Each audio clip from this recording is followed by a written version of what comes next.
My dear friends, a very, very heartfelt welcome to you on this semi-monsoony day. Let's do an Om, deep breath.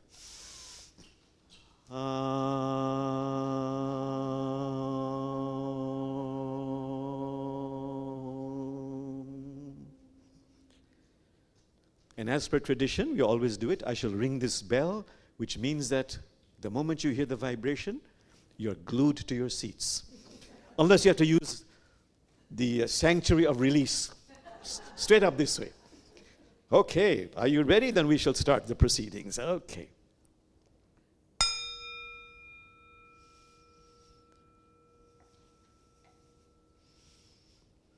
And now it's my great honor and pleasure to introduce a really exquisitely skillful musician, Katie. Where is Katie? Ah.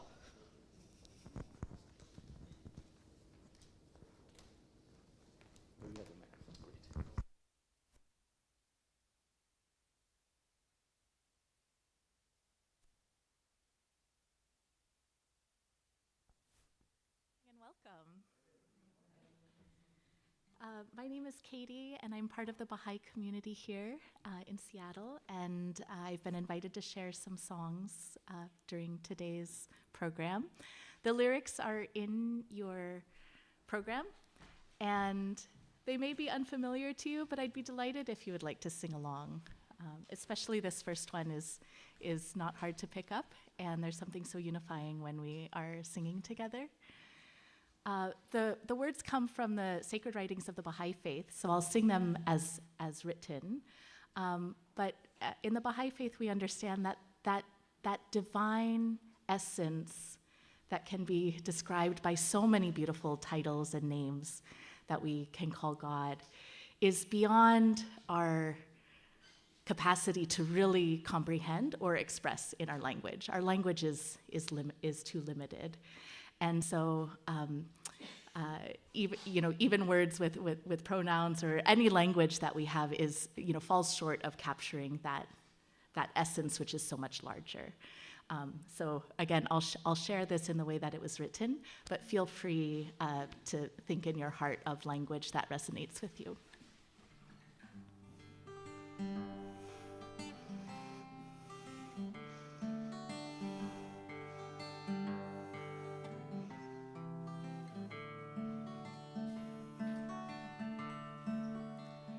Blessed is the spot, and the house, and the place, and the city,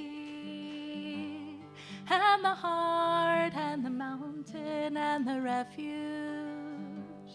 and the cave, and the valley, and the land, and the sea, and the island, and the meadow, where mention of God hath been made, and his praise glorified, glorified, glorified, and his praise glorified, glorified, glorified.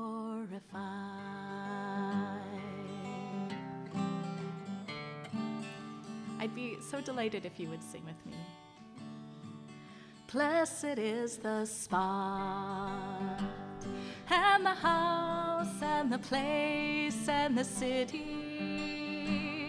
and the heart, and the mountain, and the refuge, and the cave, and the valley, and the land, and the sea, and the island, and the meadow, where mention of God hath been made, and his praise glorified, glorified, glorified, and his praise glorified, glorified, glorified. Wow, we have such a wonderful choir here. That's so beautiful. Let's sing it one more time. Blessed is the spot, and the house, house and the place and the city and the heart and the mountain and the refuge and the cave and the valley and the land and the sea and the island and the meadow where mention of God hath been made, and his praise glorified, glorified, glorified, and his praise glorified, glorified, glorified, and his praise glorified, glorified, glorified.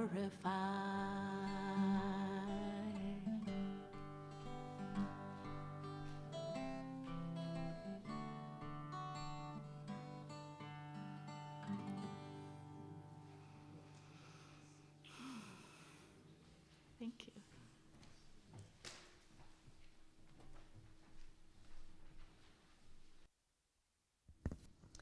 Thank you so much, Katie. Beautiful music. I don't know about the rest of you, but that kind of prayer brings tears to my eyes, and they're tears of joy and just beauty and sacredness. So thank you so much for starting our service. And there'll be more songs, and you have them in your little flyer, so that's more to look forward to. And thank you, Katie.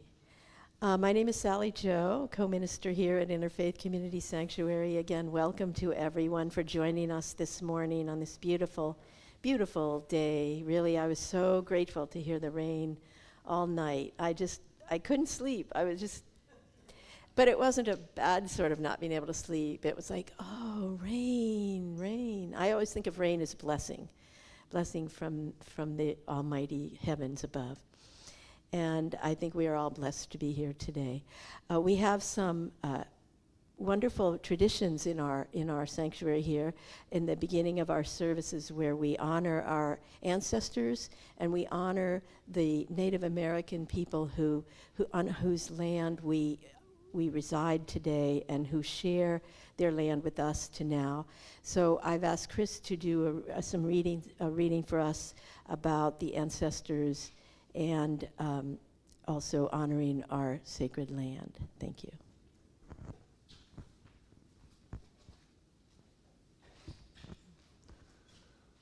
Good morning.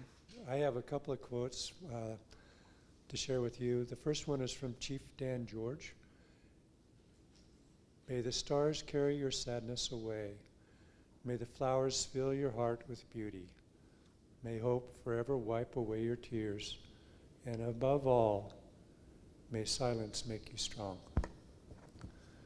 The other one is from Paul Songus. We are a continuum. Just as we reach back to our ancestors for our fundamental values, so we, as guardians of that legacy, must reach ahead to our children and their children. And as we do so, with a sense of sacredness in that reaching. Thank you. Thank you so much, Chris. And we do thank you for honoring the people and the groups of people who have made sacred our land here. I have an offering for the Divine Feminine, which is another aspect of our beginning ceremonies. And this comes from the tradition of Taoism and the Lao Tzu and the Tao Te Ching. And I just ran into it this week, and I was taken with it, so I thought I would share it with you. The valley spirit never dies. It is called the mysterious female. And the doorway of the mysterious female is the base from which heaven and earth spring. It is there within us all the time. Draw upon it as you will. It never runs dry. Amen. We have some special aspects of our service today. We have chosen, Jamal and I have chosen to honor a dear member of our community, Mary Victor, who passed away recently, just about a month ago, rather suddenly. And we were taken aback by this, because she had just been among us, seeming to be fine for recently. And I have a little blurb in here of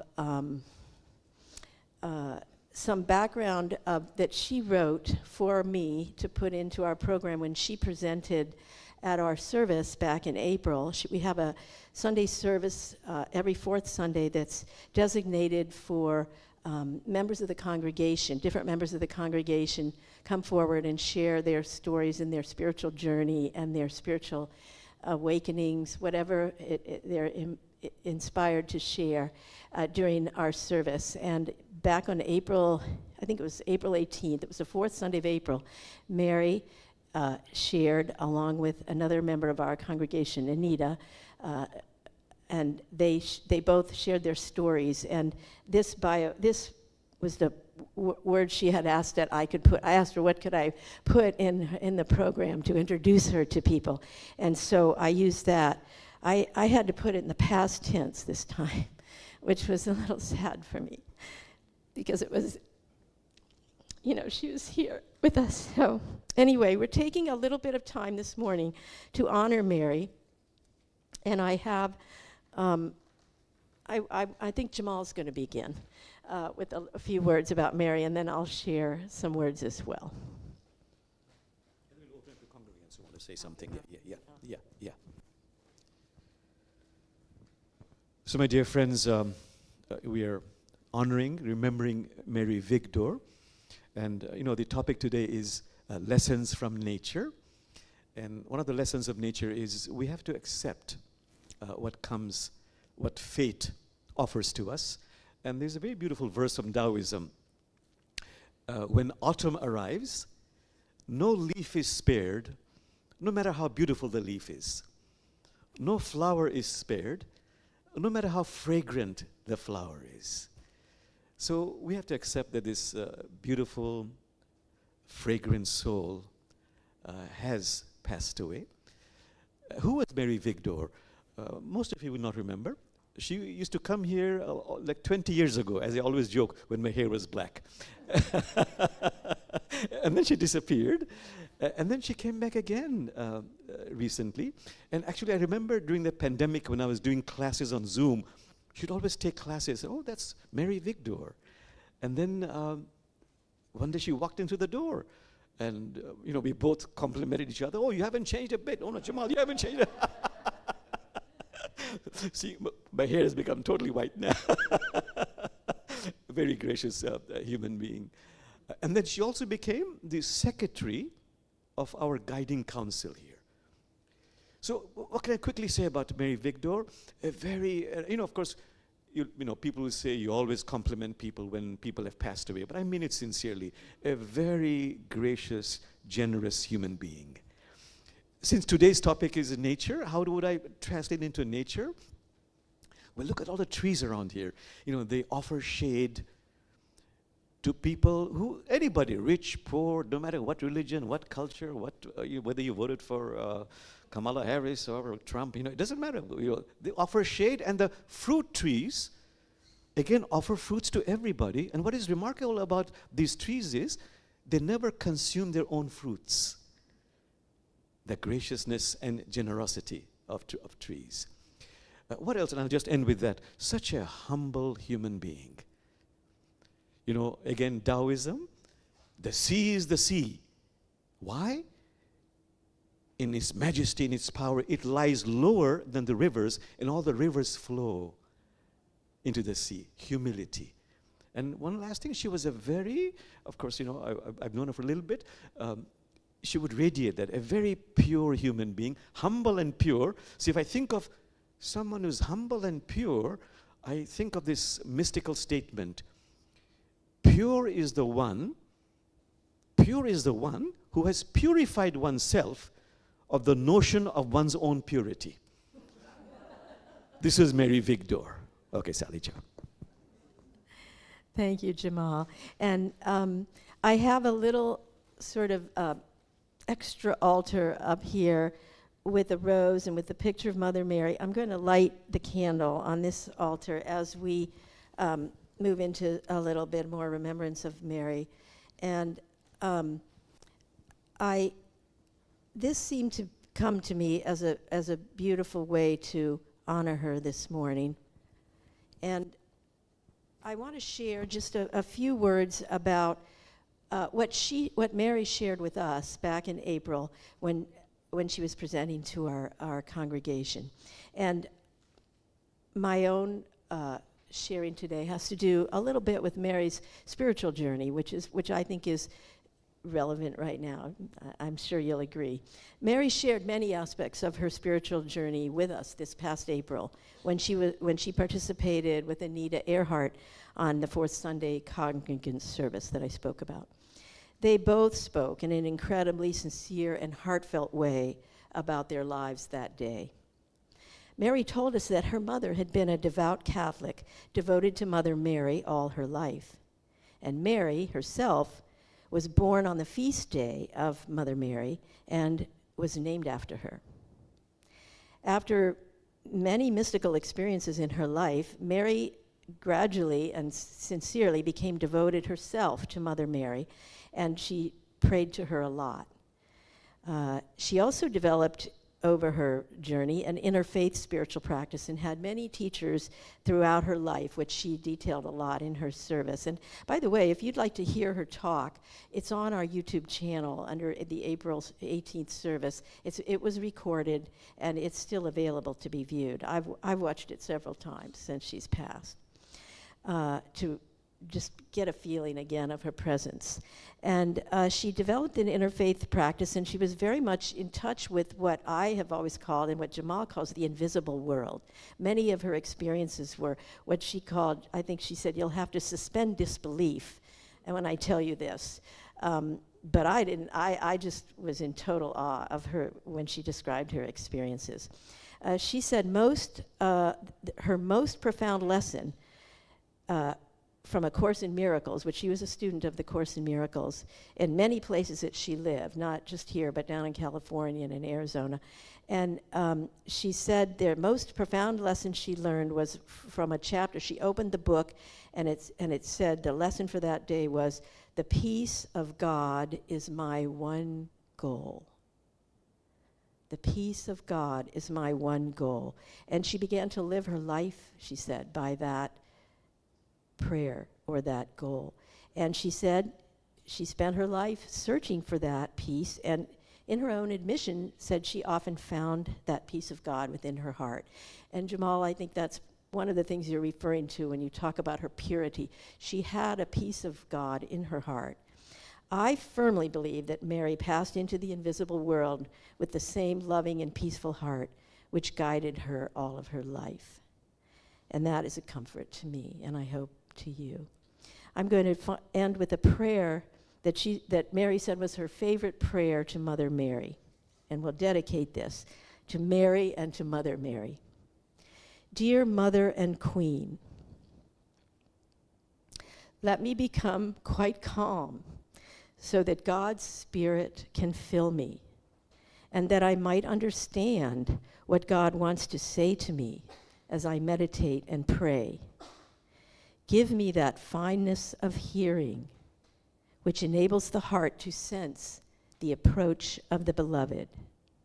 Help me to hear God's inspiration and attune me to his wishes. Amen. Isn't that beautiful? So we thank you, Mary, for being with us and for carrying us in your heart. And I know one of the things Jamal always taught me when one of our friends passes away, or one of our relatives or somebody close to us, they are, we say we're praying for them, but actually they are in the invisible world praying for us. And I really believe that, and I find that a comfort. And I thank dear Mary for being with us today here and for praying with us as we pray for you and for your beautiful soul to continue to travel as whatever God presents. And we want to just take a few minutes if anyone else would like to offer a few words or a prayer or mention anything. This would be a time when you would be most welcome to do so if you would like. So completely up to you.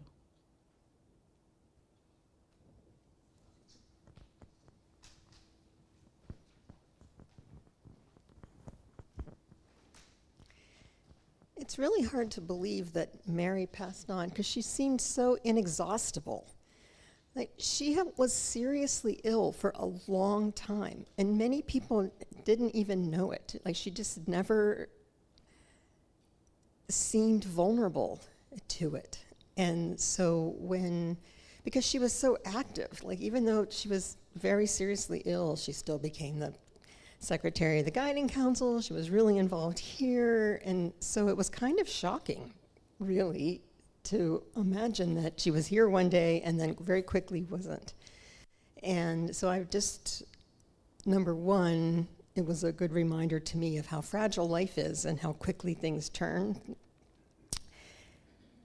And knowing what I knew about Mary's life, which was then increased even more when she spoke in April, she really seemed to embody that Rumi poem about life being a guest house, in which, many different guests arrive at your guest house. The joys arrive, the sorrows arrive, and Rumi counsels us to greet them all enthusiastically, and she seemed to do that in her life. And she had a lot of visitors to her guest house, a lot of whom most of us probably wouldn't open our doors to, but she seemed to. And I don't know, like, we've heard this word grace so many times, but that just is the word I would choose myself to describe Mary. And I saw her when she very quickly turned ill. I visited her, and it was really clear to me then that the last visitor of life had knocked at her door. And she wasn't cowering in the corner. She wasn't busying herself in the kitchen pretending she didn't hear the knock. It was really clear to me that she had opened the door widely and was ready to let in that final guest. And it was really, inspiring, really, to see. And I miss her. Thank you, Susan, so much for sharing that final moment with her. And I know when you went to see Mary that day, you went on behalf of all of us, because she knew that we were her people here at ICS. She had many communities she was a part of, including, St. Joseph's and other spiritual communities. She was not solely only in our community, but she knew who her people were here because she spent so much time with us. And thank you, Susan, for telling us about that final moment with her. At this time, we're going to sing a song in her honor as well. And Katie has a song she's going to teach us, again, from her Baha'i tradition, which I think we will enjoy. And we'll sing with her if we can.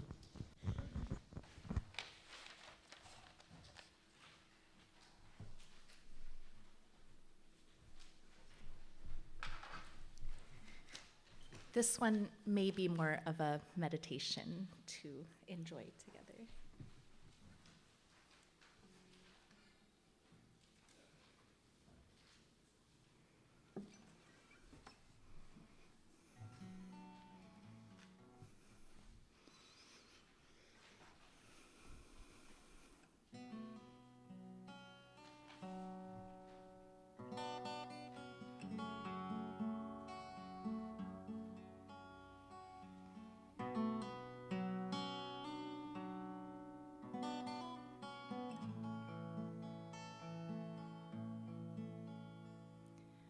Whither can a lover go but to the land of his beloved?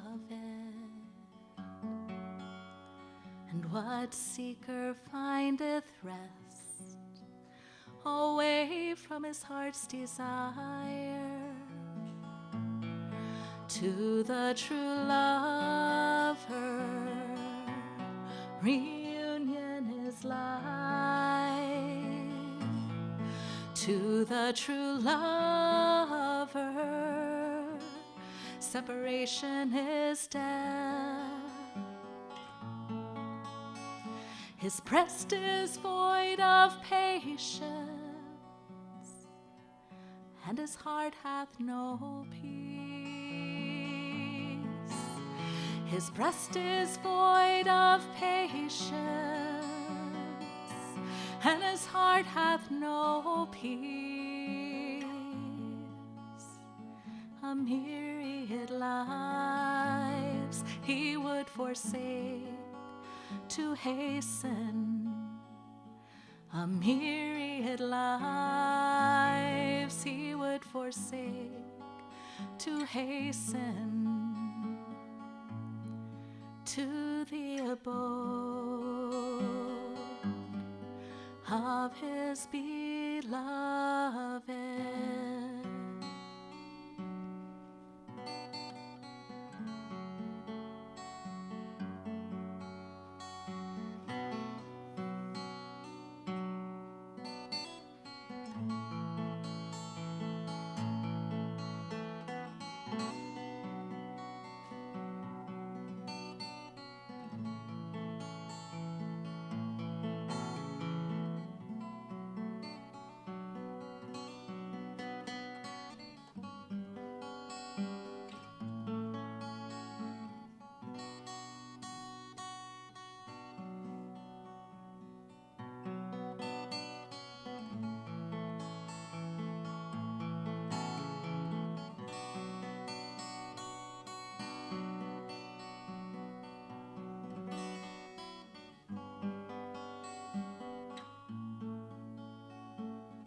Thank you so much, Sister Katie, for that exquisite singing and the music.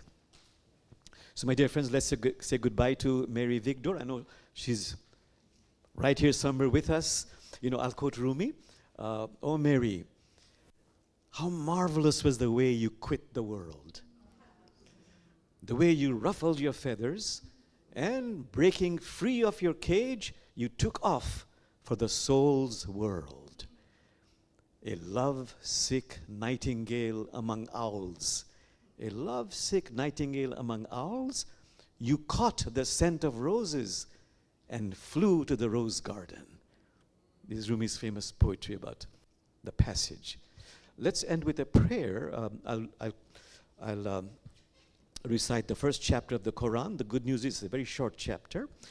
But join me in chanting Hu, H-U. This is the equivalent in Islamic spirituality of Aum or Om. Hu. Give it voice. Hu. And keep on going. Hu. And think of Mary as you're doing that, sending light and love to Mary as you're chanting Hu. Keep on chanting. Bismillahir Rahmanir Rahim. Alhamdulillahi Rabbil Alameen. Ar-Rahmani Rahim. Malik Yawmiddin. إياك نعبد وإياك نستعين اهدنا الصراط المستقيم الصراط الذين أنعمت عليهم غير المغضوب عليهم ولا الضالين آمين.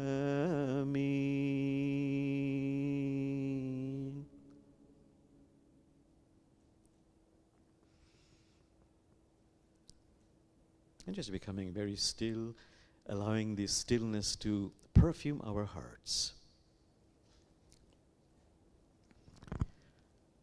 Okay, my friends, I'm looking at the time, and the topic is lessons from nature. I shall be flexible and cut out a few parts. But before that, I want to impress upon you my most favorite insight about flexibility.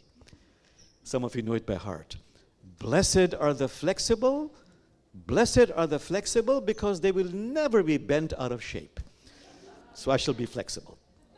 Okay, so what are some stories of nature, personal stories, lessons from nature? I remember my father, he was telling the family that when he was 10 years old, he was very attracted to a particular tree. You might call it in semi-forest, and he would go into the parks of forest. You know, our part of the world is very wooded, lots of groves of forests we have. And one particular tree really attracted him, and he went there one particular day. He was 10 years old, and he felt like the buzzing of bees, and something entered into his brain. He lost consciousness. When he came to, he said he felt like a completely different human being. So we said, in what sense? He said, you know, he was a shy young boy. He felt confident. And then he suddenly developed an interest in mathematics. He was never very good. He was average in mathematics. He was a good student. But after this experience of that buzzing of the bees and becoming unconscious with the energy of the trees, he became a brilliant student. In his class, always number one. In our part of the world, we have public exams, 10,000, 20,000 people compete from all over the country. Always number one.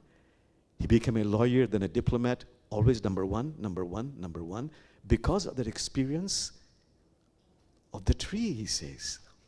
And by the way, I've tried going to trees many, many times.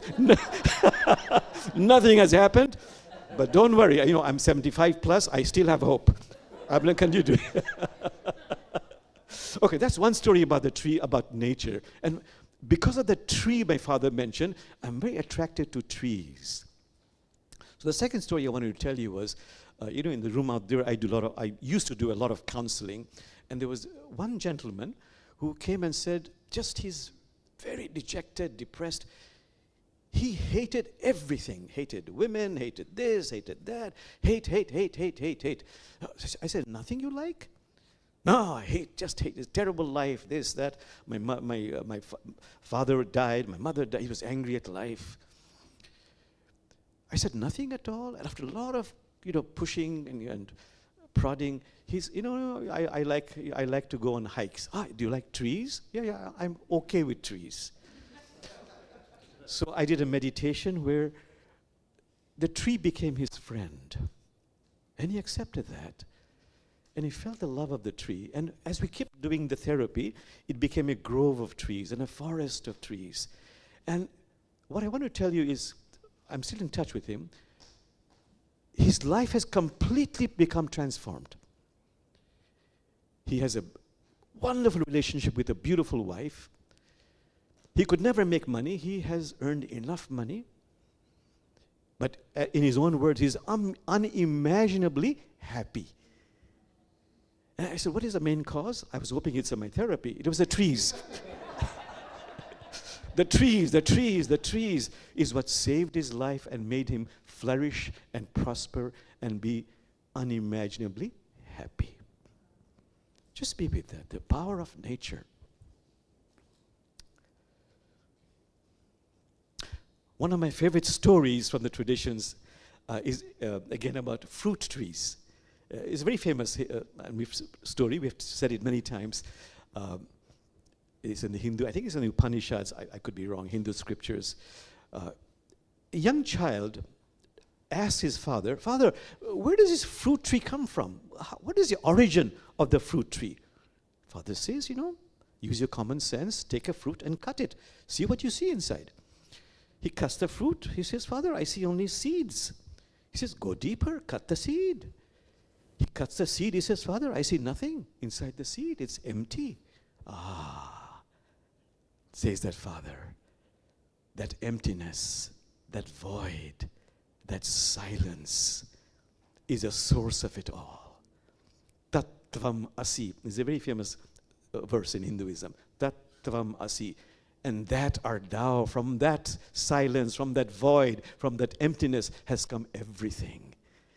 There is gods and goddesses, but the source of gods and goddesses is that void, emptiness, mystery, quietness. That story really touched me very much. Just be with that for a few moments.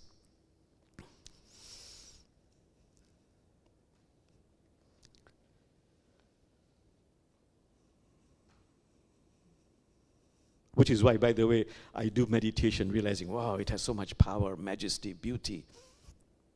The other story is a fictional Mullah Nasruddin story. Mullah is a fictional character in Islamic spirituality. And he's wondering, in life you have to be of service. And he's sitting with his back against a huge mulberry tree which has tiny berries. And he's wondering, how can I be of service to humanity? Life is about service. And, he's looking up ahead, and far away from him, he sees some tiny creepers on the ground, but huge watermelons. He says, "Woo!" He's graced with an insight. He says, "God, I just realized what my service is. God, please forgive me. I'm going to do some criticism. Everybody, doesn't matter you're God, I'm a human being, we have room for improvement.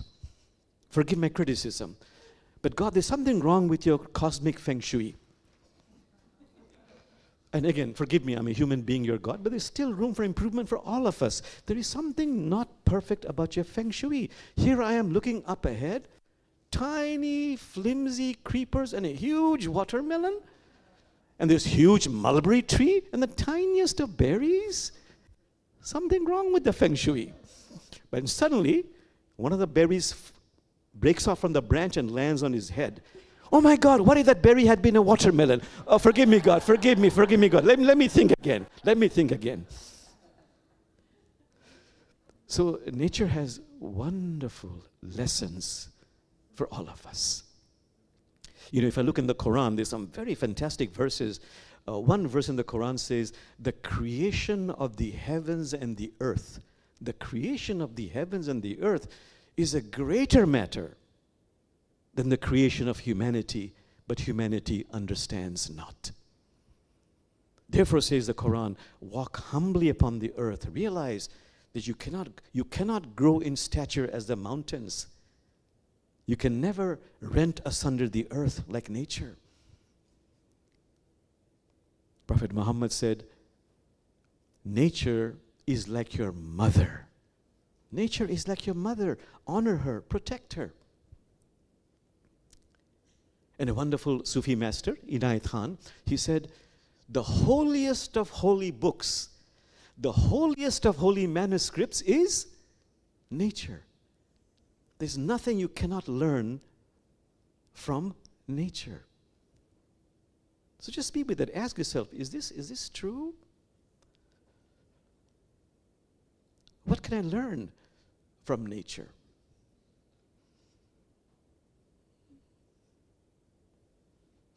For me,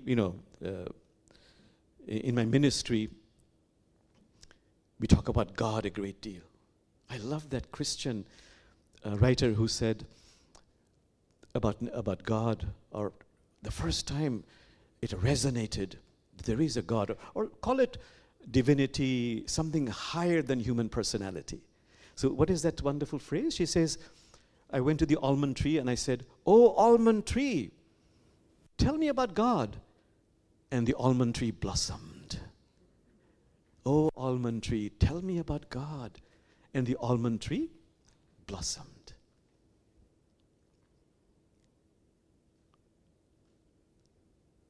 What is your experience of God or goddess or divinity, mystery through nature? Ask yourself that.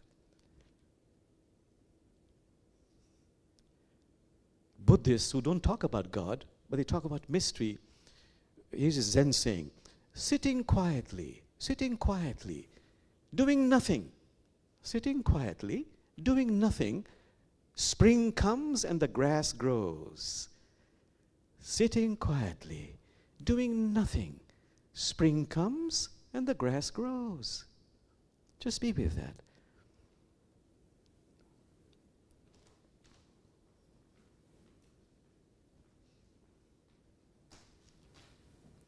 You know, in my ministry, which of course includes co-minister Sally Jo, we aspire to be open-minded, not to be exclusive, not to in any way suggest that our way is better than yours, holier than thou. And in our community, there's no activity to convert the other. We are here to become transformed as a good, wonderful human being. So in my training, I was asked to meditate on this particular verse of nature to overcome any intention to be exclusive, to want to convert the other. So what is the metaphor? Some of you have heard this several times. All the rivers flow into the ocean. All the rivers flow into the ocean. Brother Jamal, you might be following one river, but don't mistake the river for the ocean. All the rivers flow into the ocean. Jamal, you might be following one river. Don't mistake the river for the ocean. Or as Rumi says, the branches of a tree, they sway differently in the wind. The branches of the tree, they sway differently in the wind, but they're all connected at the roots. It's all one. By the way, you don't have to agree with that, but see if it resonates. The one I most like about not converting involves, in a sense, nature, animals. I hope you know it by heart, because I have heard this, or I've been asked to meditate on this, maybe, honestly speaking, over 5,000 times. And what is the metaphor? There was a sincere, loving monkey who would go to neighborhood ponds and pluck the fish out of water to save it from a watery grave. I repeat, I'm just repeating a few times. 5,000 times I've been exposed to, 5,002 and 3 now, but again, there was a sincere, loving, compassionate monkey who would go to neighborhood ponds and pluck the fish out of water to save it from a watery grave. There's always also by way of saying that it's important to be loving, compassionate, sincere, patient, but it has to be also graced by higher awareness. That's a very powerful, beautiful, divine quality. Okay, I'm looking at the time. Moving on. I love metaphors. So, unconditional love. You know, as Rumi says, love is in every religion. Love is in every religion, but love has no religion. I like the poetry of Hafiz. How does it go? Let's see.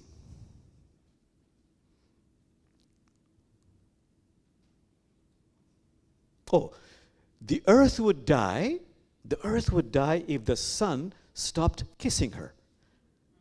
The earth would die if the sun stopped kissing her. But even after all this time, the sun never tells the earth, hey, you owe me. Hafiz says, what happens with a love like that? What happens with a love like that? It lights up the entire sky. The earth would die if the sun stopped kissing her. But even after all this time, the sun never tells the earth, hey, you owe me. What happens with a love like that? It lights up the entire sky. unconditional love. Rumi has one about grass. Grass agrees to die. You know, animals eat, the cows eat the grass. So he says, when Rumi sees it, he bursts into a trance. Grass agrees to die and rise up again so it can receive a little of the animal's enthusiasm. Grass agrees to die and rise up again so it can receive a little of the animal's enthusiasm. Unconditional love. Okay, the flip side of this, which is emphasized again and again in the Quran, compassion, mercy, gentleness. But do you really believe that? Brother Jamal, do you really believe that it is such a powerful divine vibration to be gentle, to be compassionate, to be merciful? What comes to the rescue? The metaphor of water in nature. And by the way, this is in every tradition. I'm not talking Islam, every tradition. So there's a verse that says, there is nothing as soft and yielding as water is, yet for overcoming the hardest, the most insurmountable, there's nothing as powerful as water is. It can wash away continents. Which means what? For as far as gentleness, being merciful, it means that the person who is gentle, compassionate, merciful with oneself and others is possessed of raw, authentic strength. And then it goes on, the metaphor. Wherever water falls, life flourishes. Wherever water falls, life flourishes. Meaning, the person who is gentle, compassionate, is not only possessed of raw, authentic strength, is also life-giving, life-transforming. So it's a beautiful quality, unconditional love, divine vibration, and also to be compassionate. So ask yourself, I hope I'm practicing that. But most of all the traditions say, start with yourself. Being gentle, compassionate, loving, merciful with yourself. There's a verse in Tao Te Ching that says, compassionate towards yourself, you reconcile all beings in the world. I want peace in Gaza, in Sudan, in Ukraine, Russia. Start with being compassionate with yourself, and your presence is going to create a vibration if you're gentle, merciful, compassionate with yourself in creating the vibration of compassion, non-violence outside of you.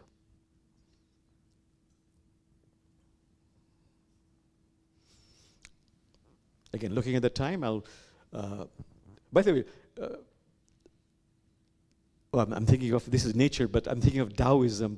In Taoism they say, and I always repeat that for myself, Taoism says, the biggest problem human beings have, they just don't know when to stop. But I see just a few more minutes, so... So, what other qualities can you think of about... there's compassion, there is love. There's, for example, patience. How important to be patient. So I love the metaphor. You see, we can all be patient, but the real test is being patient in times of adversity. Here's the metaphor. The patience shown by the rose to the thorn is what keeps it patient. The patience shown by the moon, I have to say the patience shown by the rose to the thorn is what keeps it fragrant.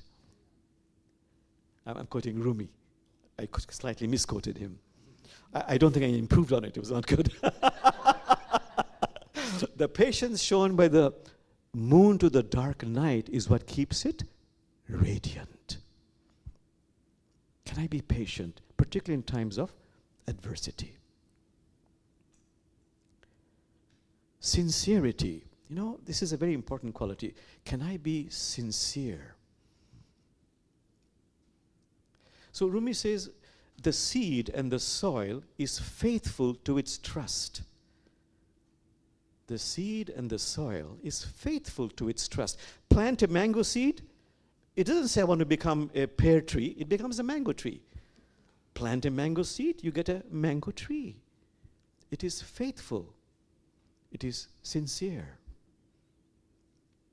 Okay, what about you? What is a quality you really believe you can learn from nature? What is a lesson you have learned from nature that has resonated, as Rumi would say, has splashed in your heart? I'll give you 60 seconds.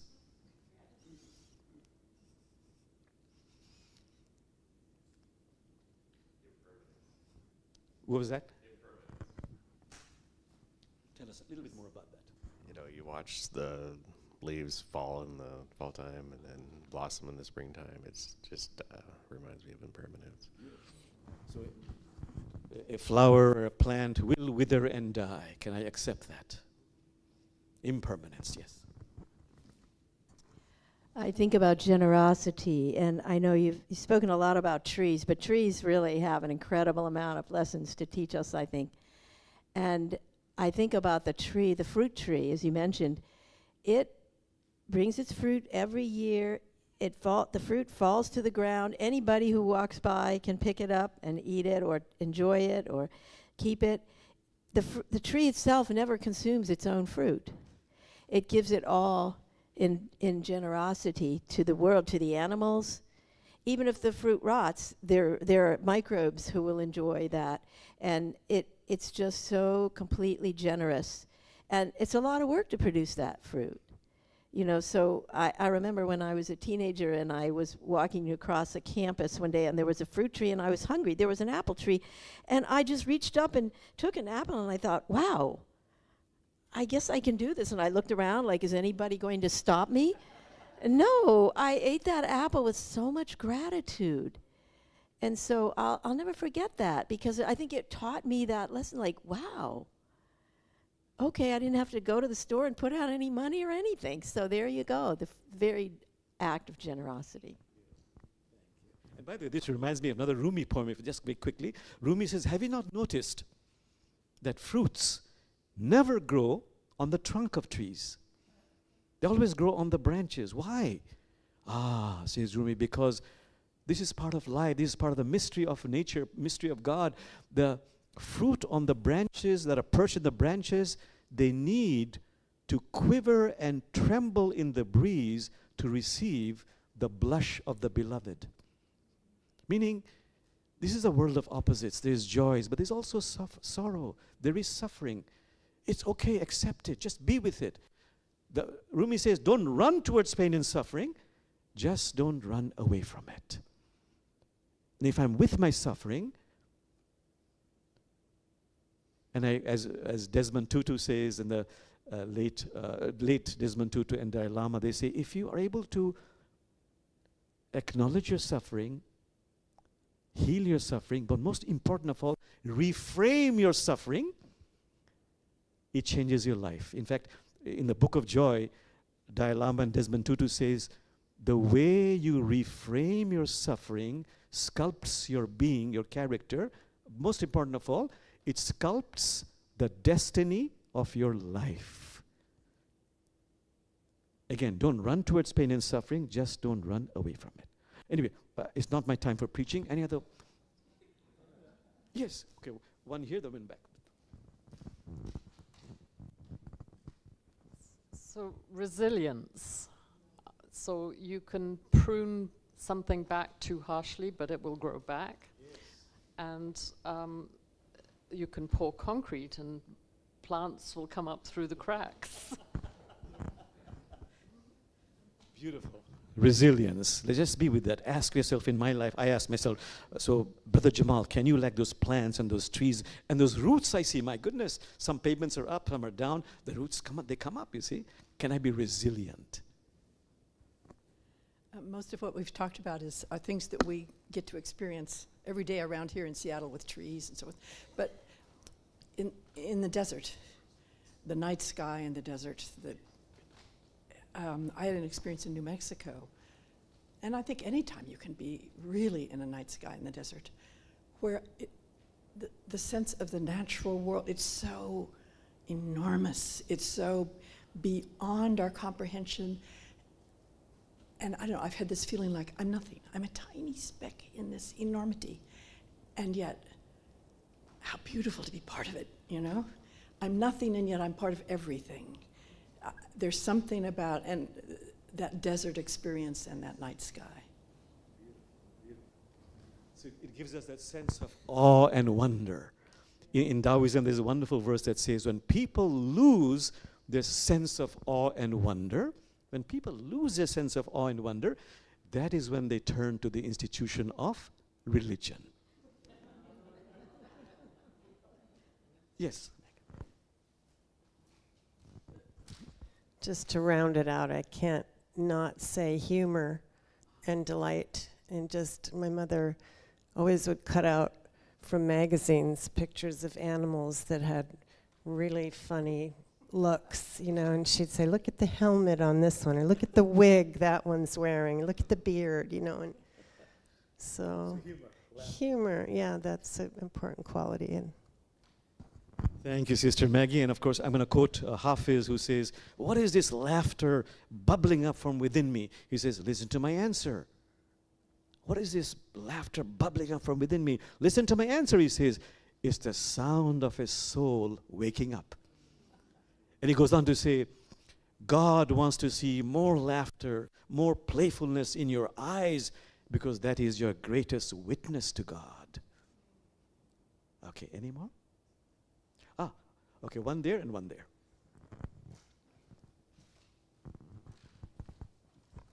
The biggest thing I've learned from nature is that everything is connected to everything else.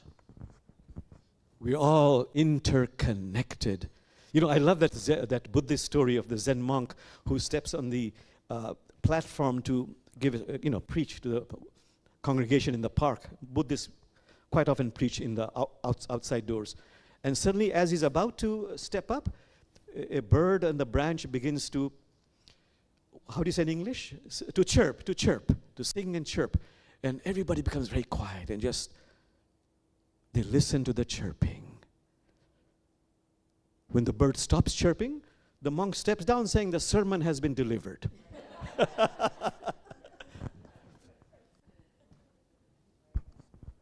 Just perseverance. All plants produce so many seeds that aren't going to germinate, but they continue to do it regardless. And for the small chance that they will produce another tree, another flower. It's true. Even when Mount Helens erupted and all the vegetation was scorched, again, when they went back, they found little seedlings growing. Yes. Perseverance, resilience, perseverance. You know, the one phrase that has struck my head, in my mind very much in America is, Brother Jamal, no matter what, keep on trucking, keep at it, don't give up. Okay, my friends, shall I bring this to a close? Like an auction, going. Okay, I'm looking at the time, a very brief meditation. Close your eyes, please.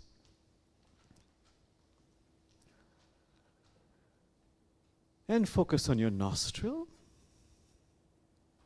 And just be present with your breath as you inhale and as you exhale. Please remember, this was the Buddha's most favorite technique of meditation.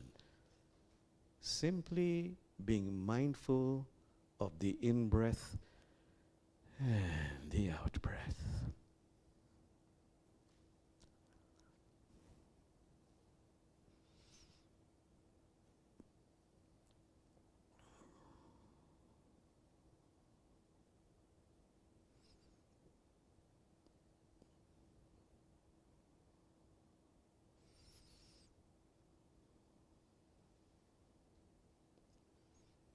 Okay, letting go of that. This time focusing on the lowest part of your spine, the sacrum area, that in traditions is called the first chakra. Chakra means wheel-like opening through which energy flows. From that base of the spine, through intention, send a beautiful cord of light, divine light, going down, way down, deep into Mother Earth, connecting us to the womb of Mother Earth. Feel that connectedness, rootedness, a sense of belonging.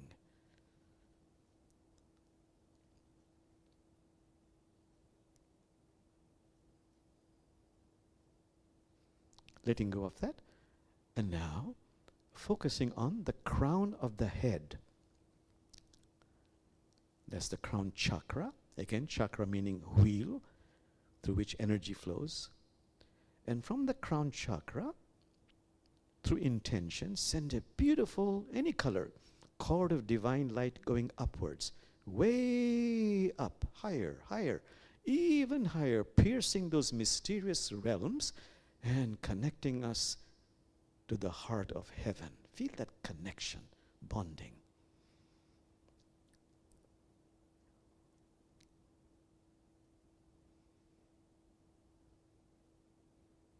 Letting go of that, feeling perfectly poised between heaven and earth.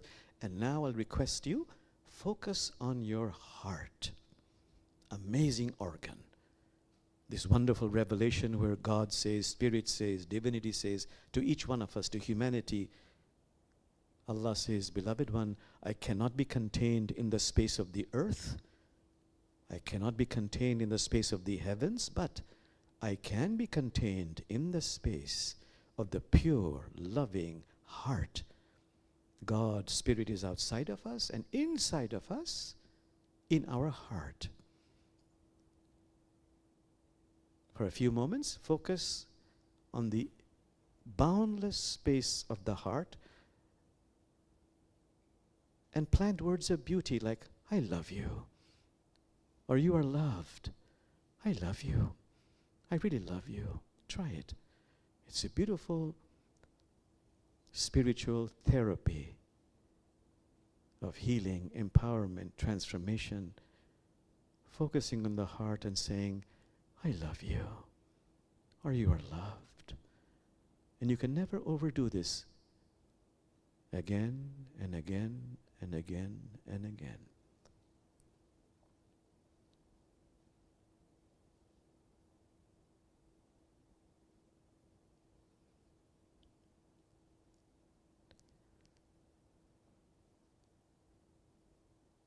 Letting go of that. And one last step, focusing on the heart, which is a spring, wellspring of boundless love, healing, transformation, divine blessings. Focus on the heart, and through intention, send out, pour out, radiate light and love in an outward expansive direction. In an outward expansive direction.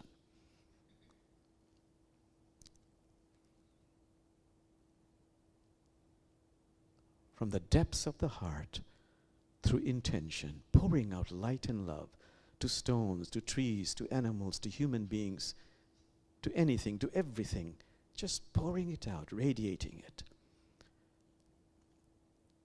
And here's a humble request of sages.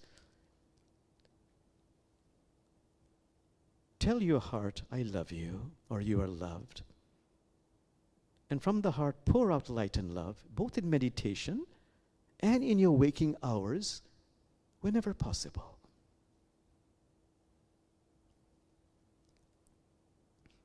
Okay, bringing it to a close, and together let's sing Bismillahirrahmanirrahim. Bismillahirrahmanirrahim.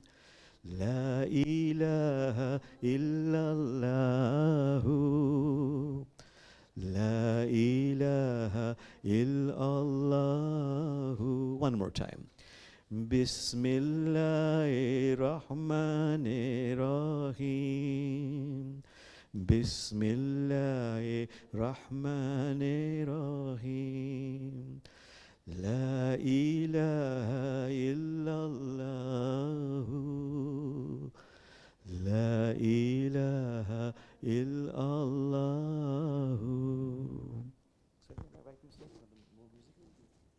Ah, beautiful.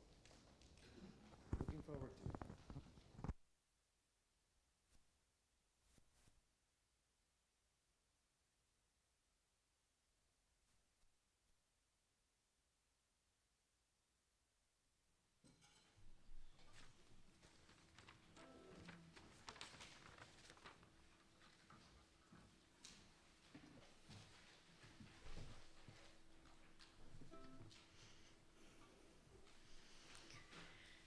Thank you for so many stories and images and beautiful metaphors. I'll be reflecting on those all day. I didn't know ahead of time what kinds of stories he would be sharing, but now I feel grateful that this is the song that came to me when I was thinking of what to share.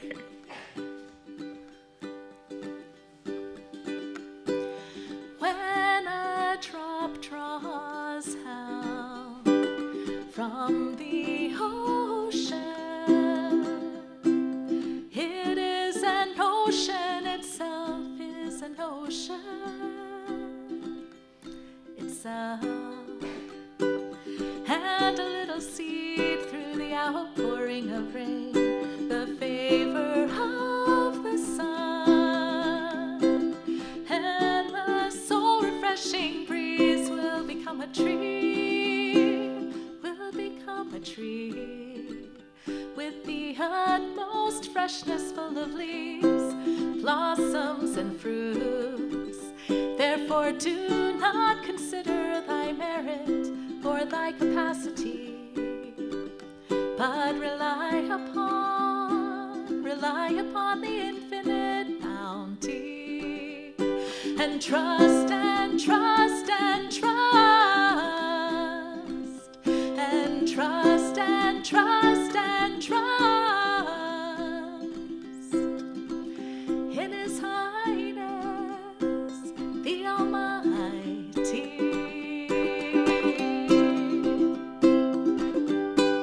So again, if you'd like to sing with me, I would be delighted. When a drop draws hell from the ocean, it is an ocean itself is an ocean itself, and a little seed through the outpouring of rain, the favor of the sun, and the soul refreshing breeze will become a tree, will become a tree, with the utmost freshness, full of leaves, blossoms, and fruits. Therefore do not consider thy merit or thy capacity, but rely upon the infinite bounty. All right, this is the really singable part. And trust and trust and trust, and trust and trust and trust again, and trust and trust and trust one more time, and trust and trust and trust in His Highness, the Almighty. That's so beautiful. Thank you. All right, one more time. When a drop draws hell from the ocean, it is an ocean itself is an ocean itself, and a little seed through the outpouring of rain, the favor of the sun, and the soul refreshing breeze will become a tree, will become a tree, with the utmost freshness, full of leaves, blossoms, and fruits. Therefore do not consider thy merit or thy capacity, but rely upon the infinite bounty, and trust and trust and trust, and trust and trust and trust, and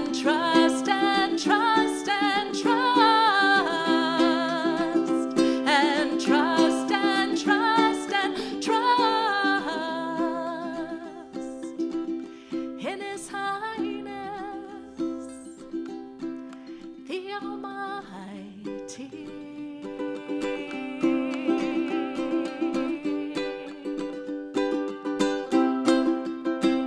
Thank you for singing with me.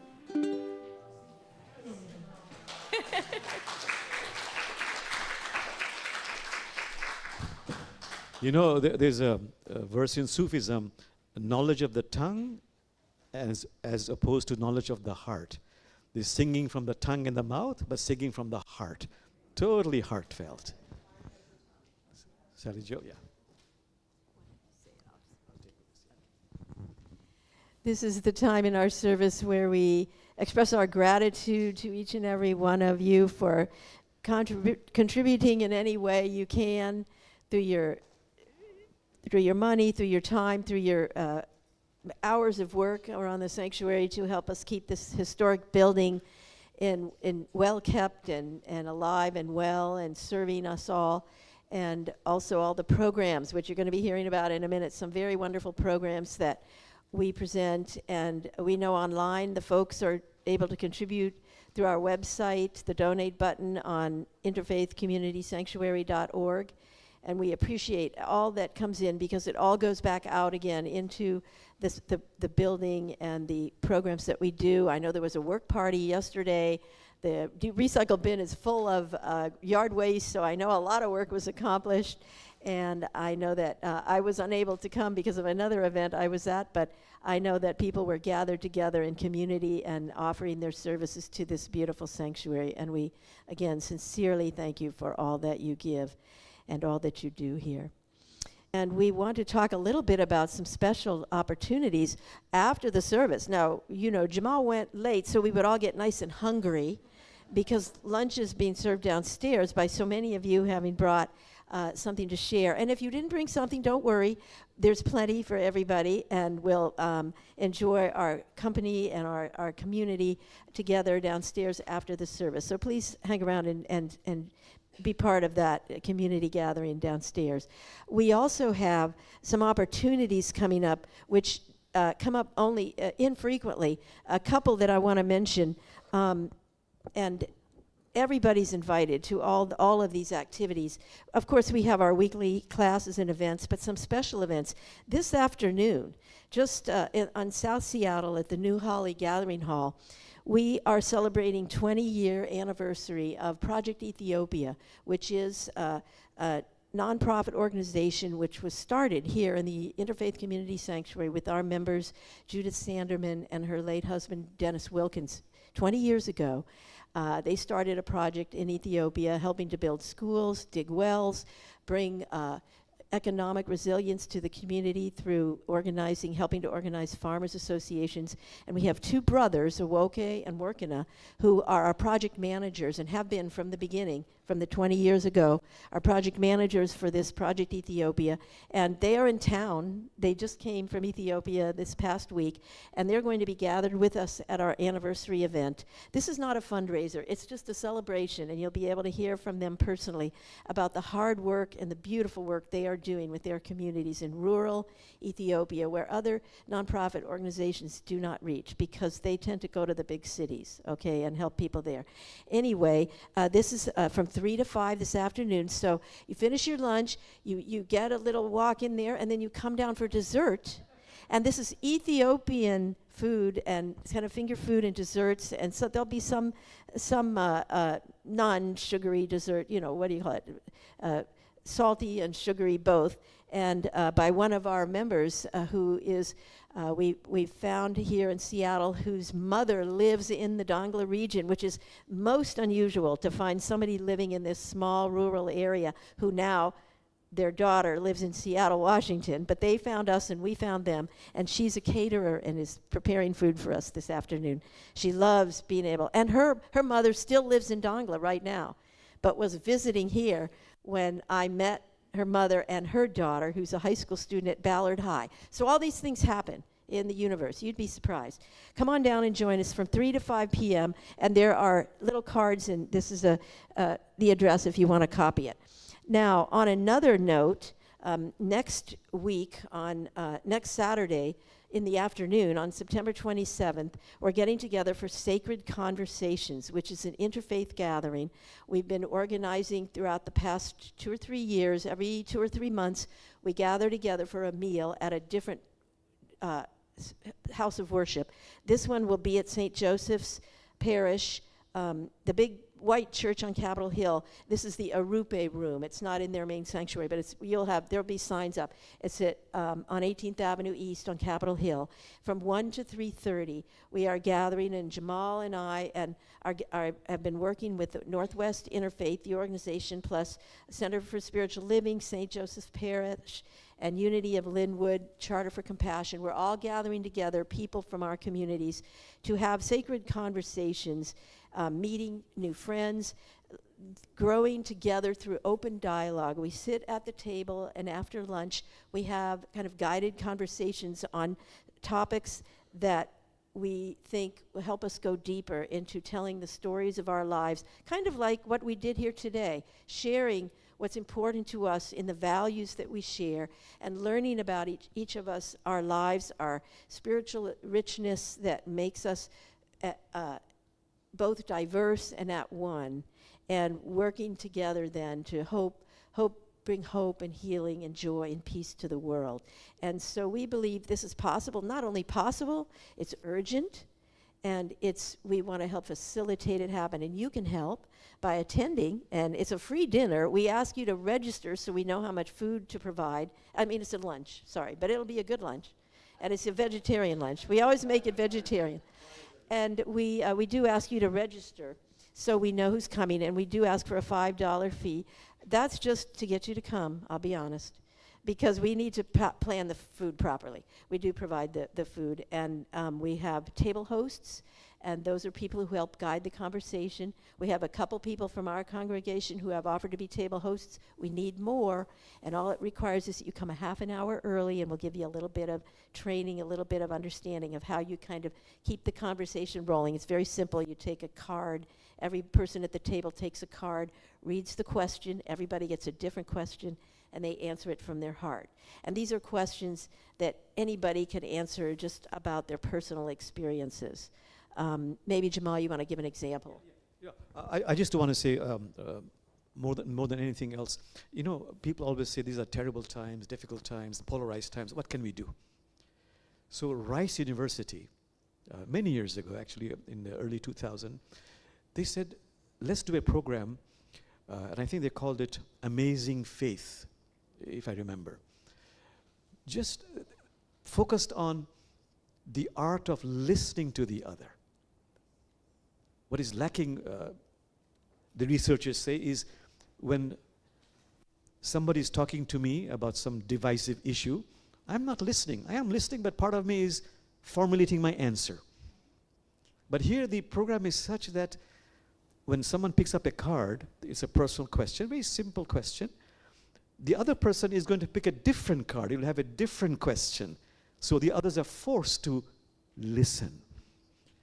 And what is better than connecting with the other, no matter what the divisive issue is, what the belief system of the other is, by listening to the other. So it's a wonderful program. I really encourage you to come, because this is a worldwide movement. They're saying, let's keep on doing these lunches and dinners.